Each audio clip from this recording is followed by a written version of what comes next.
안녕하십니까 여러분, 건강가이드 정약사입니다.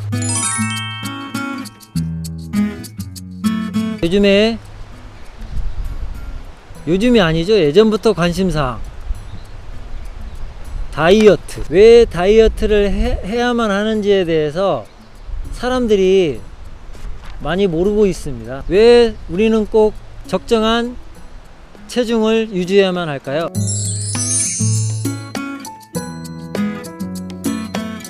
사람의 전체 혈관 길이는 11만 킬로미터입니다.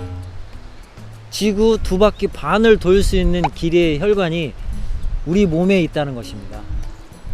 그런데 체중이 1kg 증가하잖아요. 그러면 혈관 길이는 3km 늘어난다고 합니다. 그래야만 순환이 된다는 것이죠. 영양 공급도 되고. 만약에 어떤 분이 10kg이 늘었다, 그러면 그 사람의 혈관 길이는 30km 늘어납니다. 엄청난 일입니다. 당연히 혈관 길이가 늘어났기 때문에 심장에 무리가 갈 수 있잖아요. 그리고 혈액순환도 당연히 더 안 될 것이고, 새끼리 더 많이 생겼으니까. 그리고 혈압도 오를 수 있죠. 요즘 젊은 사람들은 얼굴보다는 몸매 예쁜 사람을 선호한다고 합니다. 물론 성적인 매력 때문이겠지만 제 개인적으로는 그러한 선택은 아주 옳은 판단이라고 생각됩니다.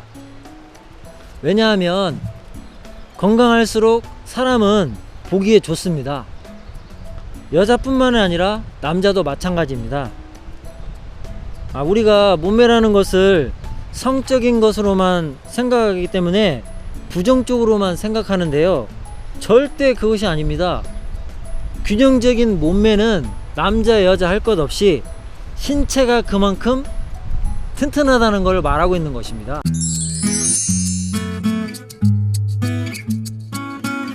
여러분, 혹시 식욕과 탐심의 차이를 아시나요?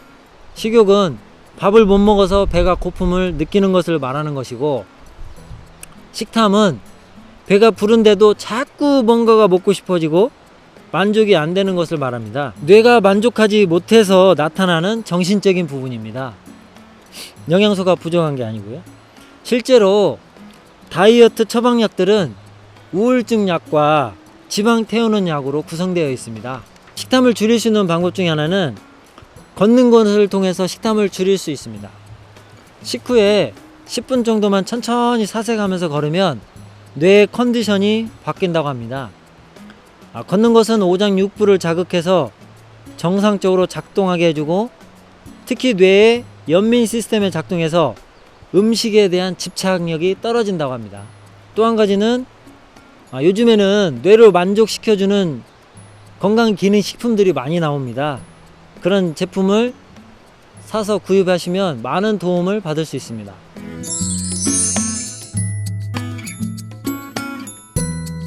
다이어트를 위해서 꼭 해결해야 될 것들이 몇 가지가 있는데요, 그것은 대변에 문제가 없어야 됩니다. 왜 그러냐면 장에는 포만감을 느끼게 하는 센서가 있는데요, 장이 약하신 분들은 이 센서가 고장나서 음식을 먹어도 포만감을 느끼지 못합니다.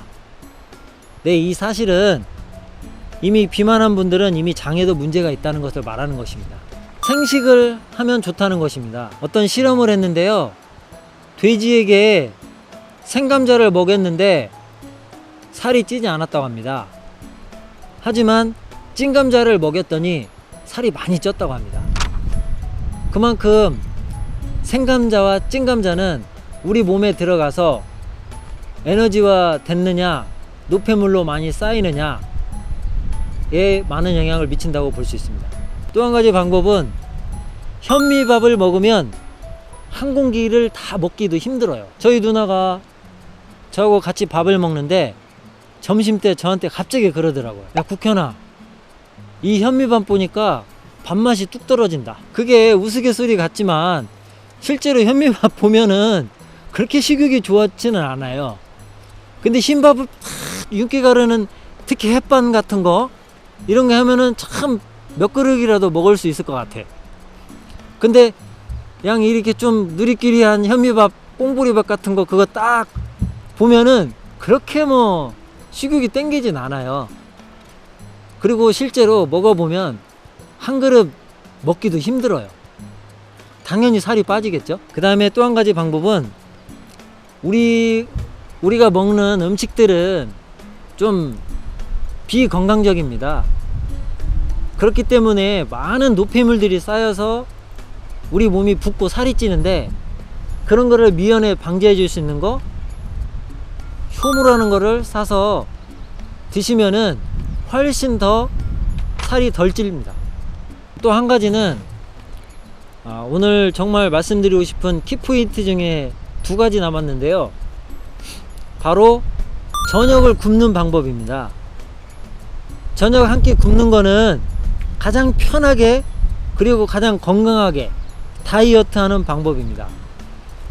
제가 환자분들한테 이런 말을 하면 환자분들이 그래요. 약사님, 저는 벌써 2끼 먹고 있는데요. 근데 그 2끼가 점심 저녁이어서 문제입니다. 왜 그러냐면 우리 인체는요, 저녁 7시 이후에 먹는 음식물들은 포도당으로 저장이 안 됩니다. 그 시간에는 간이 호르몬 생성을 준비하기 때문에 포도당으로 저장하지 않고 포도당이 그냥 다 지방으로 가버립니다. 그래서 7시 이후에는 절대 먹어서는 안 됩니다. 먹더라도 7시 이전에 좀 빨리 소식을 하시든지, 가장 좋은 방법은 굶는 게 가장 좋습니다. 그래도 정말 배가 고프다, 그런 분들은 과일 한 종류를 먹든지 채소 한 종류를 먹든지, 그런 식으로 하면은 어느 정도 적응해 나갈 수 있습니다. 마지막으로 제가 항상 가장 강조하는 방법인데요. 하루 2시간 걸으시면 됩니다. 하루 2시간 걸으시면 살은 자연히 빠지게 되어 있습니다. 근데 환자분들이 와서 말씀합니다. 약사님, 저도 매일 운동하는데요, 살이 안 빠집니다. 몇 시간 걷는데요? 1시간씩 걷습니다. 문제는 거기에 있습니다. 1시간 걸으면 우리 몸에 저장되어 있던 포도당이 다 쓰입니다. 다 쓰이고 난 다음에 지방이 태워지는데, 이제 지방 태워질 시간은 1시간 지나서입니다. 1시간 지난 다음부터 지방이 막 태워져서 살이 빠지는 건데, 사람들은 1시간만 운동하고 살 안 빠졌다고 불평불만합니다. 운동해도 효과 없다고. 근데 중요한 게 있어요. 몸이 비대하신 분들은 관절이 안 좋습니다. 관절이 안 좋기 때문에 운동을 한 번에 2시간 하는 거 무리가 있습니다. 군대에 가도 50분 작업하고 10분은 꼭 쉽니다. 살 빼려고 하시는 분들도 관절이 상하지 않으려면 항상 2시간을 운동하시되 50분은 열심히 걷고 10분은 쉬어야 됩니다. 그러면 무릎 아프다는 소리 안 하시게 되실 것입니다. 제가 바라는 것은 여러분들이 의료기관에 방문하셔서 향정신성 의약품을 먹고 살을 갑자기 빼는 것보다는 생활 습관을 개선해서 몸에 해로움 없이 건강적으로 부작용 없이 다이어트 하기를 원하는 마음에서 이 동영상을 제작했습니다. 네, 감사합니다.